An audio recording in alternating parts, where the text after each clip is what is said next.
Bismillahirrahmanirrahim. Assalamualaikum warahmatullahi wabarakatuh. Waalaikumsalam. Sahabat IKD, jumpa lagi dengan kami dalam bincang-bincang Ramadan. Insyaallah, bincang-bincang hari ini kami kedatangan tamu yang luar biasa. Nanti akan kita perkenalkan bareng-bareng, ya. Lalu kita akan bahas bagaimana Ramadan ini menjadi ahsanul amala pada tahun ini. Sahabat IKD, kami perkenalkan beliau sangat inspiratif sekali buat kami semuanya. Itu Dr. Jaka Kusmartata. Beliau saat ini sebagai Direktur Eselon 2 di Kementerian Keuangan dengan begitu luar biasa aktivitasnya dan begitu banyak kegiatan. Tapi beliau hari ini masih bisa menyempatkan untuk bincang-bincang dengan sahabat IKD. Kita sahabat saja bareng-bareng. Assalamualaikum Ustaz. Waalaikumsalam warahmatullahi wabarakatuh. Luar biasa, beda kalau kita ngobrol dengan direktur itu beda ini teman-teman sekali. Apa bedanya? Ya. Ini sebenarnya udah kali kedua. Oh, kali kedua? Ya. Masya Allah. Tahun lalu kita udah mulai. Insya Allah kita terus lanjutkan kebiasaan yang baik ini. Nah, tapi para sahabat IKD, kita tidak akan membahas bagaimana aktivitas beliau sebagai Eselon 2. Enggak. Ya, tapi kami akan membahas kaitannya dengan Ramadan kali ini, bagaimana kita menjadikan ahsanul amala. Kami persilakan, Ustaz. Baik, Ustaz. Ini sesama Ustaz. Nanti gantian kapan-kapan ya, Ustaz. Masya Allah. Ustaz Dr. Kusmawi. Luar biasa. Alhamdulillah, tadi kita langsung sesuaikan dengan tema ya, Ustaz Kusmawi ya, yang sudah memilihkan tema untuk saya agar Ramadan ini menjadi ahsanul amala. Jadi memang kita nih kalau namanya manusia selalu cenderungnya itu pengen yang enak-enak, Ustadz. Pengen yang enak-enak dalam suasana apapun. Nggak mau susah, tapi pengennya enak. Nah ini nih, nanti kita kejar awannya enak-enak nih. Dan untungnya gede. Untungnya gede. Jadi itulah salah satu sifat manusia. Ya, ini tidak salah. Tidak salah bila dalam menyikapi hal tersebut diarahkan atau ditujukan kepada yang baik. Nah, alhamdulillah kita masih diberi kesempatan oleh Allah menginjak kembali Ramadan tahun 1447 Hijriah ini. Mudah-mudahan hingga fi baqiyatir Ramadan kita bisa menyelesaikan ibadah kita. Ibadah Ramadan tidak hanya siam tentu saja, bahkan sebagian besar ulama menyarankan agar kita mengisi Ramadan itu 70-80% tuh heavy-nya itu ibadah pada malam hari. Ini luar biasa. Kenapa nanti mungkin salah satunya bila sempat kita akan perdalam. Nah, kenapa ahsanul amala ini? Karena ibaratnya kita ini punya waktu singkat. 1 bulan. 1 bulan itu singkat atau lama, Ustaz? Ya singkat ya, Ustaz ya. Ya, sebagian kaum muslimin ada yang mengatakan, "Aduh, panjang juga ya, kita harus berpuasa 30 hari." 30 hari. Jadi sebenarnya tergantung dari sudut pandangnya. Iya. Sehingga kalau di antara 12 bulan ada 1 bulan di mana di dalamnya kita akan mendapatkan keuntungan yang luar biasa, mungkin orang akan melihat 1 bulan itu singkat. Iya. Tapi bila kita melihat bahwa menjadi beban, dalam 1 bulan ada 30 hari.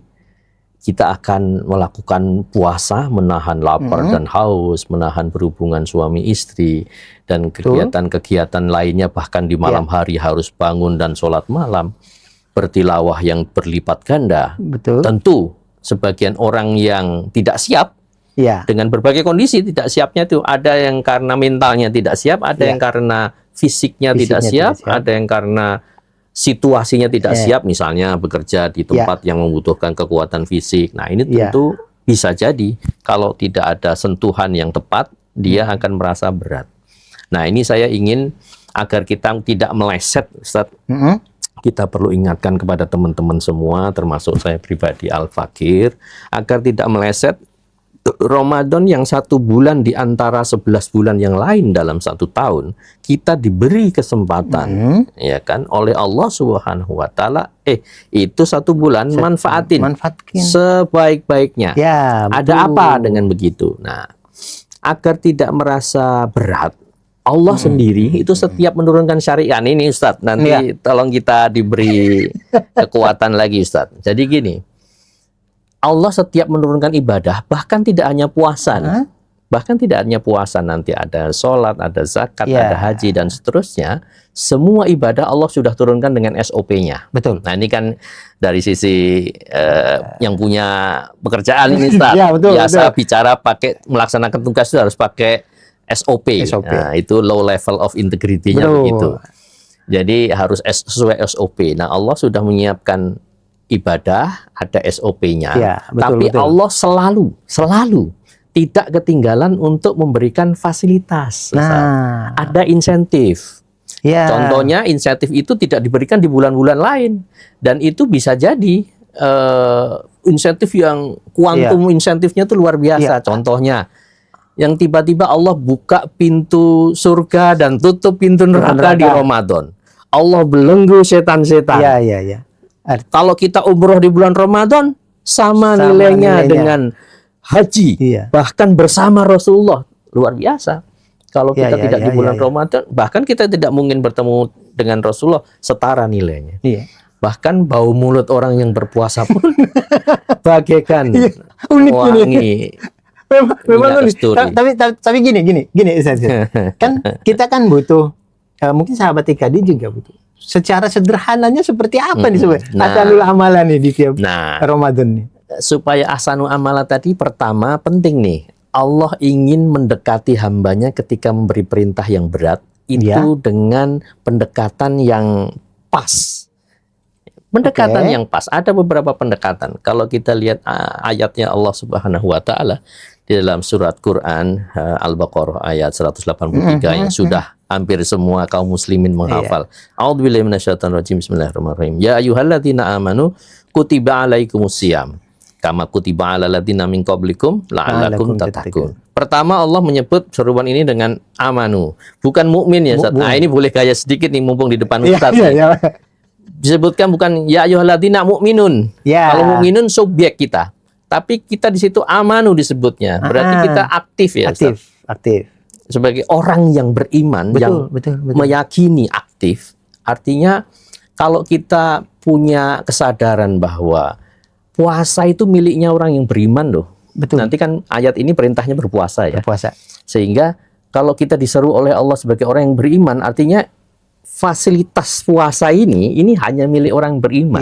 Sama dengan orang dapat fasilitas. Kalau kita naik pesawat, Ustaz, kebetulan saya sudah menginjak seluruh benua di dunia ini. Masya Allah. Tidak ada yang terkecuali. Termasuk pulau-pulau di Nusantara kita sudah menginjak. Kalau orang mau bepergian naik pesawat, itu pasti yang dicari fasilitas. Betul. Kalau mampu, fasilitas terbaik ya first class. Betul. Business class, baru ekonomi. Kalau kita mau first class, kelas yang paling top di dalam pesawat itu menikmati semua fasilitas, pasti dia akan mencari. Betul. Bahkan kalau dia sudah beli tiket, mau nggak ditukar dengan orang ekonomi? Pasti nggak mau, karena dia akan kehilangan semua fasilitas. Nah, ketika Allah memberikan fasilitas puasa ini hanya kepada orang-orang yang beriman, tentu dia tidak akan pernah mau menukar fasilitas puasa itu. Itu saya nggak mau puasa. Ini punya saya, fasilitas kita. Ini mahal. Betul.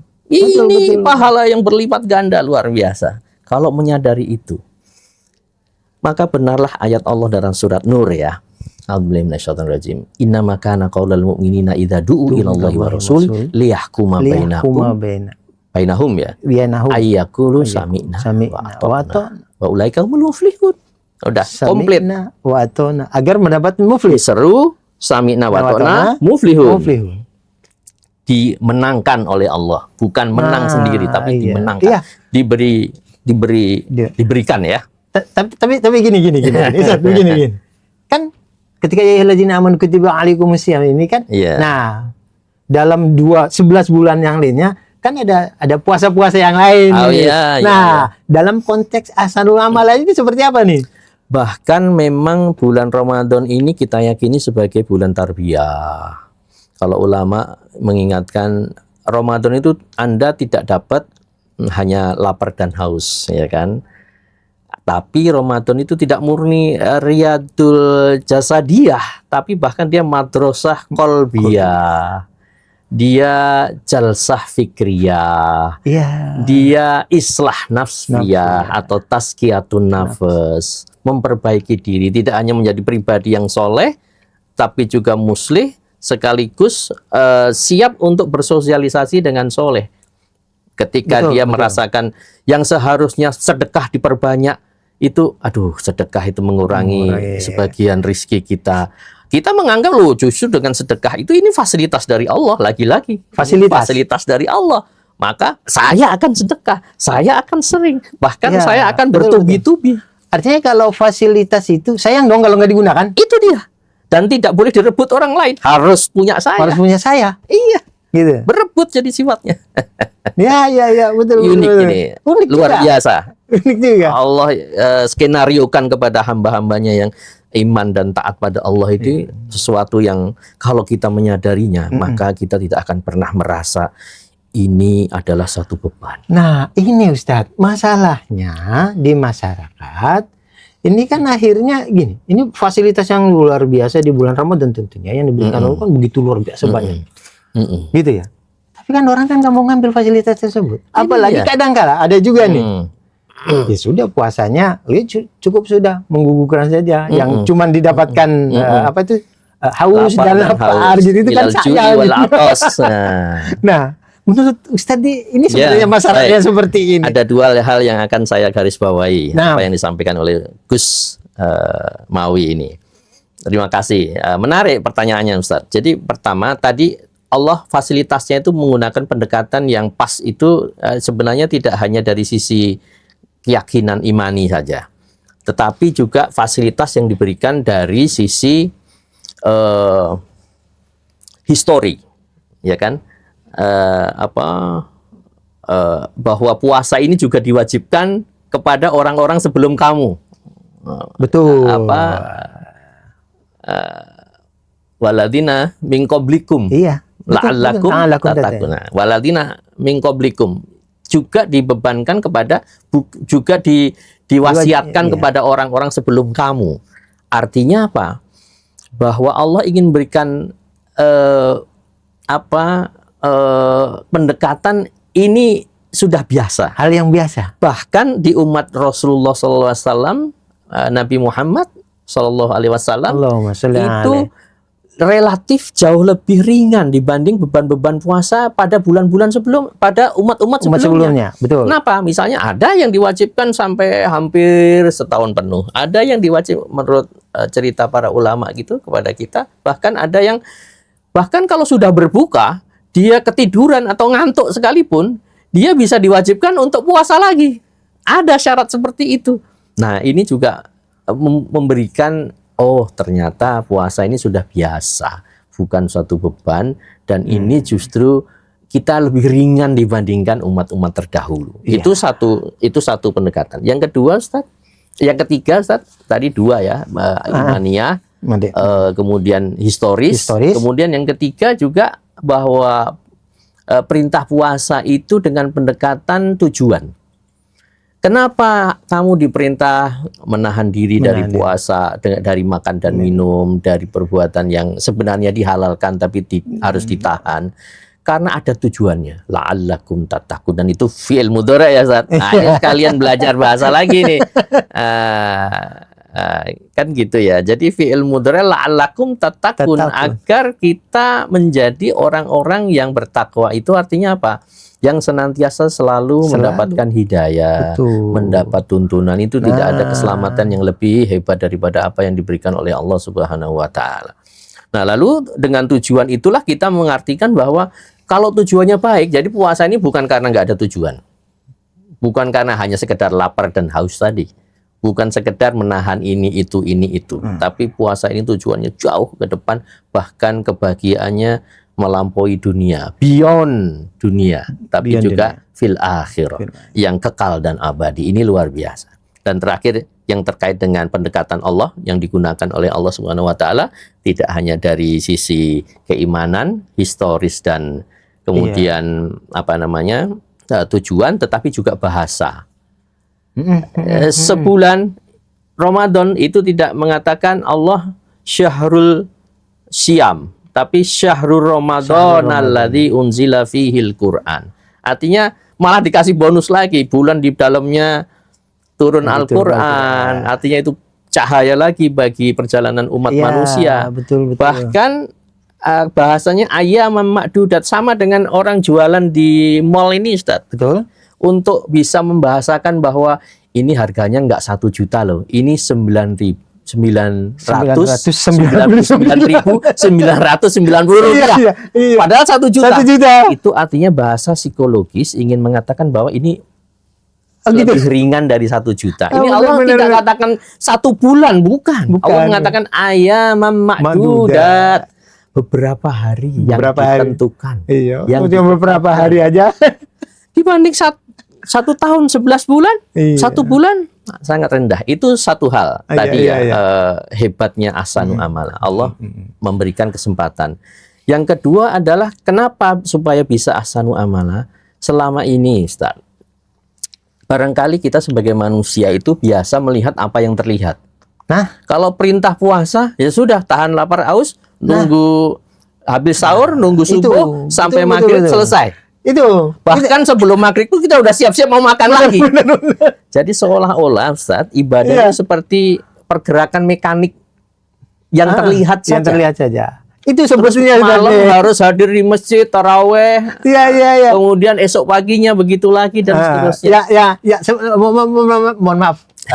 Yang saya mau dalam itu begini. Kan kita nih ya masyarakat ngomongkan ya udah yang apa yang terlihat. Artinya gini. Lakum tatakun itu nggak terlihat loh, Ustaz. Itu ngapain gitu loh. Itu dia. Jadi Ustaz nanti akan kalau sudah hari puluhan, ini alhamdulillah udah 10 hari ya Ustaz. Tapi yang maju itu softnya taraweh di masjid.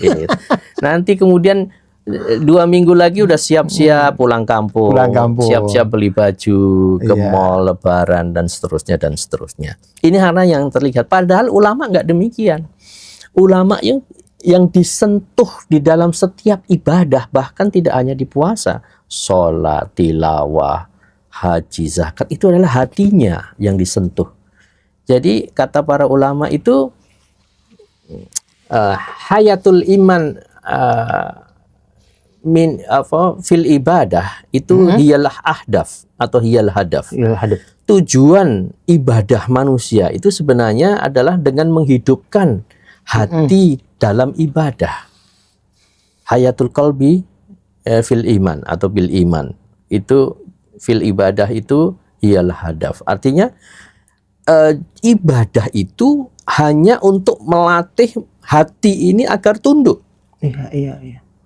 Karena kenapa hati? Karena kalau sudah hatinya tunduk, bahkan kalau sudah sekelas Imam Syafi'i umpamanya, sudah sekelas Imam Syafi'i, ketika hatinya tunduk, beliau dengan ringan bisa menyelesaikan tilawah Al-Quran itu sehari bisa dua kali khatam.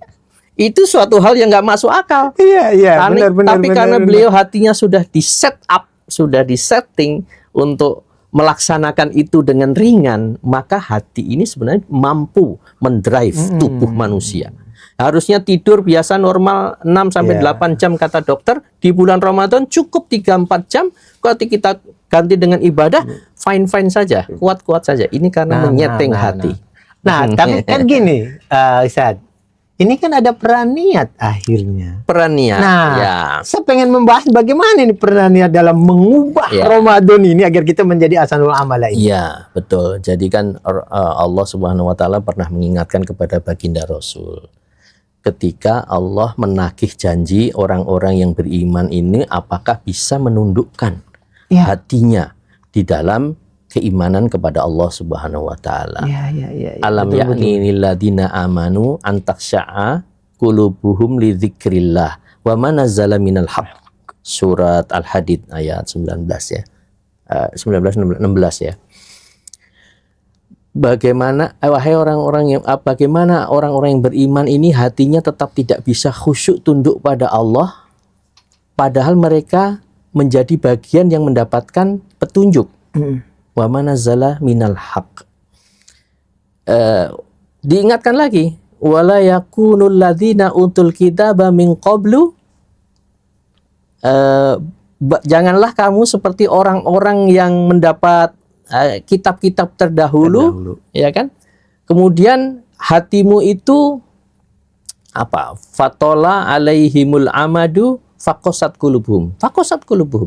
Jadi ada beberapa cerita dulu zaman Nabi Musa, dulu zaman Nabi Isa, dulu zaman nabi-nabi sebelum Nabi Muhammad SAW. Ketika mereka beribadah, mereka beriman, tapi hati mereka keras, rusak, fasad. Wa kathirum mimma fasikun. Wa kasirum minhum fasikun, ya. Dan sebagian besar dari mereka itu adalah orang-orang yang fasik. Kita diingatkan, sudah 4 tahun Rasul mengajarkan keimanan kepada para sahabat, tapi masih ada yang berat, masih belum tunduk, masih belum taat. Kenapa? Karena ketika beribadah, itu tadi, belum tersentuh hatinya. Jadi yang harusnya tunduk itu bukan puasanya, tunduk pada hukum subuh sampai maghrib, tarawih itu 11 atau 23 rakaat, tetapi ketika sholat, ketika puasa, itu betul-betul dia menyerahkan diri, tunduk dirinya sesuai dengan apa yang dikehendaki oleh Allah. Disitulah intinya. Sehingga kemudian ketika orang berpuasa, jangan setelah berbuka puasa, bebas berbuat apa saja. Itu karena hatinya belum tunduk. Memang puasanya tunduk. Bahkan ketika selesai puasa, selesai lebaran, sudah lebar lagi, dah lebar semua sudah, bebas. Kan tapi gini, Ustaz, berarti kan ini wilayah hati dan pikiran. Kan berarti ada bagaimana kita mempersiapkan hati dan pikiran untuk menghadapi ya kan bulan yang suci dan sebagainya gitu. Itu. Jadi memang makanya para ulama juga doa sebelum menjelang Ramadan itu ya Ustaz, itu kan 6 bulan sebelumnya udah persiapan, 3 bulan sudah siap-siap menyiapkan ladang pahala, lalu menanam biji pahala, lalu menyemai biji pahala, lalu menyiram biji pahala, sehingga pas Ramadan tinggal memanen pahala itu dalam bentuk ibadah-ibadah. Sehingga tadi yang disampaikan oleh Ustadz tadi, itulah yang mempengaruhi niat. Bahkan niat yang awet itu seperti apa? Niat yang betul-betul karena tunduk pada Allah. Saya ketika perintah sholat, kalau sholat itu adalah bentuk fisik dari ketundukan pada Allah, Allah itu tidak ada di sajadah. Kala la tuti'hu wasjud waqtarib. Surat Al-Alaq. Janganlah sampai seperti itu, karena ya maka tunduklah pada Allah, bersujudlah, kemudian kamu mendekat pada Allah. Bukan berarti Allah itu dekat dengan tempat sujud kita di sajadah, tapi dengan sholat, dengan sujud, itu hatimu akan tunduk dan dekat dengan Allah Subhanahu wa Ta'ala. Sehingga asarnya itu ada, bekasnya itu ada. Oh, kalau sudah tunduk, tadi Ustaz, la'allakum tatakun itu kemudian fi'il mudhari. Harapannya sehingga kalau diibaratkan grafik ini Ustaz, Masya Allah. Wah, senang kita mendapatkan pahala keberkahan yang luar biasa. Naik terus. Masya Allah. Ini dekat dengan orang soleh ini. Jadi yang keluar yang positif-positif. Ini tadi. Ini yang mantep pancingannya ini. Ini tantangan. Tadi sempat disinggung fisik. Berarti kan ini ada tantangan fisik. Ketika kita berpuasa di bulan, jangankan fisik, mental juga di situ ada. Nah, ini mengatasi kan. Kami tahu Ustadz begitu luar biasa kegiatan gitu kan ini gimana caranya mengelola? Jadi memang tadi Ustadz, dengan pendekatan yang tepat kita mendekati bulan Ramadan itu memang dengan bergembira ya Ustadz, sesuai dengan perintah Nabi. Ya, meskipun ada sebagian ini hadis dhaif atau tidak, tapi secara substantif mengajarkan kepada kita bagaimana kita tidak bergembira menjelang Ramadan itu, karena Allah sudah menyiapkan semuanya. Lalu ketika kita masuk, ya seyogyanya memang tidak terpengaruh dengan kita berpuasa atau beribadah di bulan Ramadan. Bahkan Rasulullah dan para sahabatnya banyak melakukan kegiatan-kegiatan yang sangat apa namanya, sangat membutuhkan kekuatan fisik seperti berperang, melakukan perjalanan jauh, kecuali ada keringanan safar gitu ya. Itu ya berpuasa saja biasa dalam perang Badar, Futuh Makkah dan seterusnya. Artinya kalau fisik sudah ditundukkan oleh hati, maka tidak ada yang muncul kecuali ketundukan kepada Allah. Dan fisik ini kan hati itu bisa bekerja 24 jam 7 hari, Ustaz. Betul. Sehingga dia sebenarnya bisa di set up agar dia terus tunduk dan mendekat kepada Allah Subhanahu wa taala. Kemudian di-trigger dengan puasa, maka sebenarnya kita sedang men-set up ulang hati kita agar tunduklah pada Allah. Ini kamu dikasih instrumen puasa. Ini kasih instrumen tilawah, kasih instrumen tarawih, tahajud, luar biasa. Nah, tapi ada fenomena yang unik di bulan puasa ya beberapa tahun terakhir ini. Gini, keberkahan sampai kemanfaatannya ini banyak.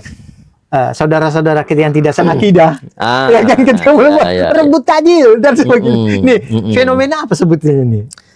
Tadi lagi-lagi manusia itu kadang-kadang melihat hanya dari sisi fisiknya atau apa yang terlihat, sehingga sebenarnya kalau di dalam ibadah puasa ini kan akan mendorong kita secara qalbiyah, secara tazkiyatun nafas, kita diminta syahrul muasah ya, bulan bersedekah,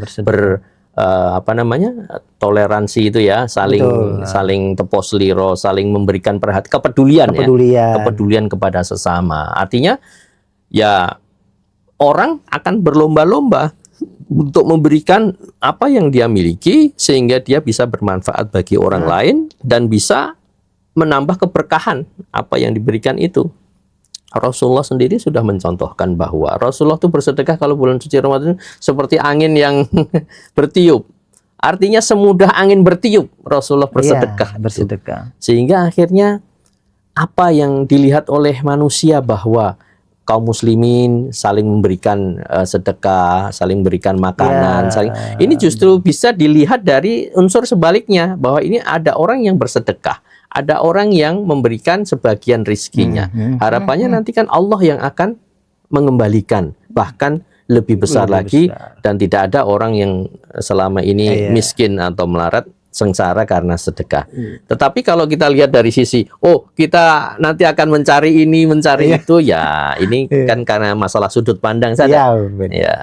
Masya Allah. Ada satu pertanyaan terakhir mungkin nih, Ustaz, dengan kesibukan Ustaz yang begitu luar biasa tadi di Kementerian Keuangan ya. Ini kira-kira ada pengalaman hariankah di selama bulan puasa ini dengan kesibukan yang luar biasa? Ya paling tidak untuk menjadi bahan renungan kami juga nih. Ya, yang kesibukannya tentunya berbeda. Fadhil Ustaz. Ya, insya Allah. Jadi alhamdulillah dengan puasa kali ini kita sudah berazam, Ustadz Gusmawi ya. Kita mengajak pada kaum muslimin, muslimat, mukminin, mukminat agar betul-betul manfaatkan sisa Ramadan kita kali ini. Belum tentu hidup kita akan menjumpai Ramadan di masa yang akan datang. Sehingga kita berazam untuk menjadikan hidup Ramadan kita kali ini adalah Ramadan terbaik kita. Kalau kita sudah berazam menjadikan Ramadan ini Ramadan terbaik kita, kemudian kita bisa menundukkan fisik kita dengan hati kita, mudah-mudahan itu ada kuantum. Dan itu kita rasakan, bahwa meskipun kita bekerja sehari-hari, harus berangkat pagi, gitu ya Ustaz. Ketika matahari menyingsing, kita juga sudah harus OTW ke kantor. Ketika matahari terbenam, kadang-kadang kita masih di jalan, dan seterusnya. Tapi itu sebenarnya justru akan kita merasakan ibarat latihan. Itu tubuh itu sudah terlatih, Ustaz. Sudah terlatih, sehingga kok tiba-tiba sudah mau maghrib saja. Nah, ini yang kadang-kadang malah, waduh, ayo kita kejar lagi, apakah tilawahnya ataukah ibadah-ibadah yang lain. Dan itu alhamdulillah di kantor kami juga banyak kegiatan-kegiatan yang untuk mendukung ibadah di bulan Ramadan ini. Ada kajian, ada masjid juga, kita ada masjid besar di sana. Kemudian ada juga kegiatan-kegiatan majelis taklim ibu-ibu dan seterusnya, yang semua bisa memberikan bi'ah ya, memberikan lingkungan yang baik untuk bersama-sama beribadah. Alhamdulillah. Luar biasa ini.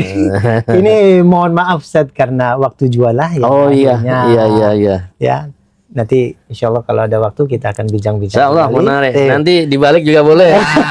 Ya. Tuh, sahabat Ikadi, ya. Perbincangan yang sangat luar biasa ini bagaimana beliau ya seorang direktur Eselon 2 di Kementerian Keuangan tapi mampu ya memberikan mencontohkan mungkin kepada kita semuanya tentunya sahabat Ikadi bagaimana memanfaatkan dan memaksimalkan ya menjadi ahsanul amala di bulan Ramadan ini. Ada beberapa hari ke depan tinggal kita yuk bareng-bareng para sahabat Ikadi semuanya kita maksimalkan dengan tilawah yang baik, dengan ibadah yang super luar biasa lagi agar kita mendapatkan la'allakum tattaqun. Saya Amin. Gus Mawi beserta Ustaz Jaka Agus Martata. ya, undur diri. Mohon maaf. Wabillahi taufik wal hidayah. Wassalamualaikum warahmatullahi wabarakatuh. Waalaikumsalam warahmatullahi wabarakatuh. Terima kasih Ustaz. Masya Allah.